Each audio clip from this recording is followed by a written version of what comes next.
అందరి అంచనాలను తలకిందులు చేస్తూ భారత జట్టు ఇంగ్లాండ్ జట్టుతో జరుగుతున్న టెస్ట్ సిరీస్లో అద్భుతంగా పుంజుకుంది.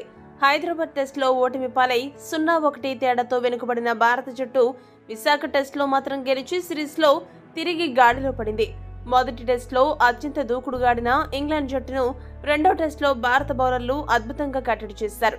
ఏ ఒక్క బ్యాట్స్మెన్ కు కూడా అవకాశం ఇవ్వకుండా కట్టుదిట్టంగా బౌలింగ్ చేసి తమ సత్తా ఏంటో నిరూపించుకున్నారు.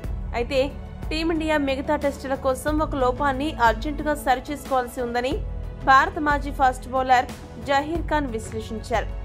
జహీర్ ఖాన్ మాట్లాడుతూ, విశాఖపట్నం టెస్ట్ మ్యాచ్లో భారత జట్టు గెలిచింది కాబట్టి సరిపోయింది. కానీ భారత జట్టు కీలక అంశాలలో బాగా వెనుకబడింది. బౌలింగ్లో భారత జట్టు అదరగొట్టినప్పటికీ బ్యాటింగ్లో మాత్రం మనం బాగా వెనుకబడ్డాము. రెండవ టెస్ట్లో భారత జట్టులో 2 యువ ఆటగాళ్లు మాత్రమే మొత్తం బ్యాటింగ్ భారాన్ని భుజాన మోస్తారు. మొదటి ఇన్నింగ్స్ లో జైస్వాల్ డబుల్ సెంచరీతో, రెండో ఇన్నింగ్స్ లో గిల్ సెంచరీతో అదరగొట్టాడు.